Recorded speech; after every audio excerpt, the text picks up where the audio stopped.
ലോക ഫുട്ബോളിലെ കിരീടങ്ങളെല്ലാം സ്വന്തമാക്കി അർജന്റീന കോപ്പ അമേരിക്ക നിലനിർത്താനുള്ള ശ്രമത്തിലാണ് ഇപ്പോൾ. ആദ്യ 2 കളിയും ജയിച്ച മെസ്സിയും സംഘവും ക്വാർട്ടർ ഫൈനൽ ഉറപ്പാക്കി കഴിഞ്ഞു. കോപ്പ അമേരിക്കയ്ക്ക് ശേഷം മറ്റൊരു കിരീടവും അർജന്റീനയെ കാത്തിരിക്കുന്നുണ്ട്. Paris വേദിയാകുന്ന Olympics football.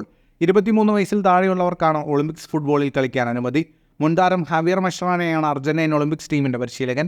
ഏറ്റവും മികച്ച ടീമിനെ അണിനിരത്തുകയെന്ന ലക്ഷ്യത്തോടെ മസ്ട്രാനോ സീനിയർ താരങ്ങളെയും ടീമിലേക്ക് പരിഗണിച്ചിരുന്നു. ഇതിലൊരാളായിരുന്നു ചെൽസിയുടെ 22-കാരൻ മിഡ്ഫീൽഡർ എൻസോ ഫെർണാണ്ടസ്. എന്നാൽ ഇപ്പോൾ പാരീസ് ഒളിമ്പിക്സിൽ കളിക്കാൻ താൻ ഉണ്ടാവില്ലെന്ന് വ്യക്തമാക്കിയിരിക്കുകയാണ് എൻസോ. ഒളിമ്പിക്സിൽ കളിക്കാമെന്ന് പറഞ്ഞതിനു ശേഷം പിന്മാറുന്നതിൽ കോച്ച് മസ്ട്രാനോയോട് മാപ്പ് ചോദിക്കുന്നുവെന്നും എൻസോ പറഞ്ഞു. നിലവിൽ കോപ്പ അമേരിക്ക ടീമിലെ അംഗമാണ് എൻസോ ഫെർണാണ്ടസ്. ചിലിക്കെതിരെ ഒറ്റ ഗോളിന് ജയിച്ച മത്സരത്തിൽ എൻസോ 64 മിനിറ്റ് കളിക്കുകയും ചെയ്തു.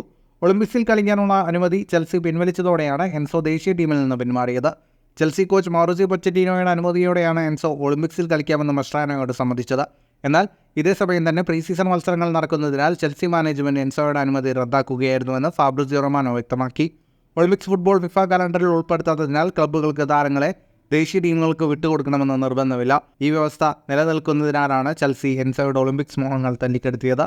ഖത്തർ ലോകകപ്പിൽ അർജന്റീനയുടെ പ്രധാന വിജയശില്പികളിൽ ഒരാളായ എൻസോ ഫെർണാണ്ടസ് മികച്ച യുവതാരമായും തെരഞ്ഞെടുക്കപ്പെട്ടിരുന്നു. ഫുട്ബോൾ ലോകത്തെ കൂടുതൽ വാർത്തകൾക്കും വിശേഷങ്ങൾക്കുമായി സ്പോർട്സ് കഫേ ഇപ്പോൾ തന്നെ സബ്സ്ക്രൈബ് ചെയ്യുക.